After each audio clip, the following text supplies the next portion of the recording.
मेरी शादी की मिठाई। ये क्या बन के आई हो? किसी अनपढ़ गवार से शादी की है क्या? लिमिट में रहो प्लीज। लिमिट में तो तुम जैसी लड़कियां रहती हैं जो इतना पढ़ने लिखने के बाद भी खुद को लिमिट में ही रखती हैं। तुम्हारे यहाँ वो बहुओं को क्या बुलाते हैं? क्या था?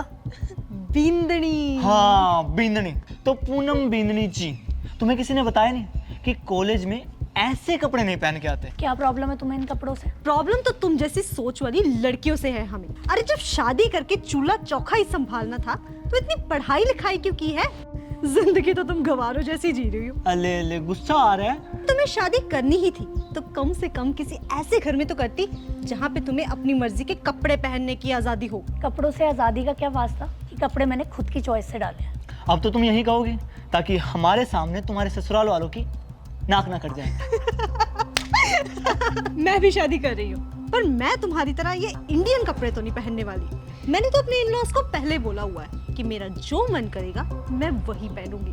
मुझसे नहीं पहने जाती ये घाघरा चोली। और सबसे बड़ी बात, मेरे इन-लॉज को इससे कोई भी प्रॉब्लम नहीं है। देख, इसे बोलते हैं मॉडर्न ख्यालों वाली लड़की। और एक बात बता, कल को जब तू इंटरव्यू देने जाएगी तब यही घाघरा चोली पहन के जाएगी क्या? अरे इंटरव्यू में तो ये तब जाएगी ना जब इसके इन-लॉज इसको अलाउ करेंगे। अरे ऐसी बैकवर्ड सोच वाले लोग ना कभी भी अपनी बहुओं को घर से पैर नहीं बाहर रखने देते। पता नहीं इसके ससुराल वाला ने इसको कॉलेज कैसे भेज दिया है। अब इमेजिन कर, इसकी सास भी इसकी तरह घाघरा चोली पहन के घर में घूमती होगी।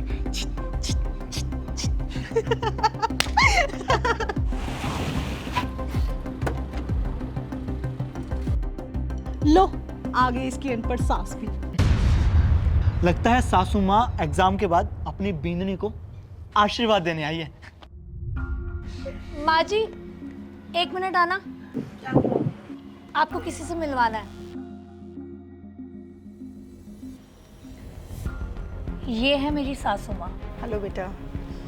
तुम दोनों को जो भी सवाल करने थे ना, इनसे करो। Poonam, is everything okay? Oh, impressive. तो तुमने अपनी अनपढ़ सासू माँ जी को इतनी इंग्लिश सिखाई है कि वो किसी को इम्प्रेस कर सके बेसिक बातें बोल के। खाना बनाने वाली अनपढ़ अब इंग्लिश भी सीख रही है। Excuse me, what do you think of yourself? Do you think I'm an illiterate? By the way, I'm a graduate from this college. रहने दीजिए माँ जी, इन्हें इतनी इंग्लिश समझ नहीं आएगी। बाय द वे, ये इसी कॉलेज की टॉपर रह चुकी है और अगर यकीन ना हो तो टॉपर्स बोर्ड जाके चेक कर। आज भी इनका नाम सबसे ऊपर लिखा हुआ है। अरे कहाँ के मॉडर्न लोग हो तुम जो आज भी लोगों को कपड़ों से जज करते हो? घाघरा चोली या साड़ी सूट पहनने से कोई ओल्ड फैशन या मॉडर्न नहीं होता।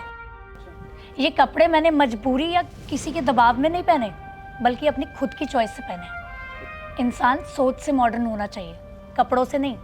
और रही बात सोच की, तो ये तुम दोनों से ज़्यादा मॉडर्न है।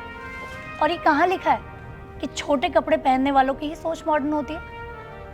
पूनम, हम तो मजाक कर रहे थे यार। किसी की संस्कृति का मजाक बनाने का हक तुम दोनों को किसने दिया? क्या तुम्हारे घर में भी तुम्हारी माँ साड़ी सूट की जगह जीन्स और स्कर्ट में घूमती है? जवाब दो। सॉरी आंटी, हमने कुछ ज्यादा बोल दिया। तुम लोग देश का यूथ हो, तुम्हारे पास ताकत है लोगों की सोच बदलने की। कल्चर का मजाक बनाने की जगह उसे समझकर अगर तुम लोग प्रमोट करोगे तो हमारी ही देश का नाम ऊंचा होगा। हमें हमारे कल्चर से, हमारे पहनावे से प्यार करना चाहिए। मैं नहीं कह रही कि वेस्टर्न कपड़े डालना बुरा है, लेकिन जिस भी पहनावे में आप खुद को कंफर्टेबल महसूस करते हो, आपको वही पहनना चाहिए। आइंदा किसी के कल्चर का मजाक बनाने से पहले ना एक बार सोचना ज़रूर। चलिए माँ जी, खड़ी धन्यवाद।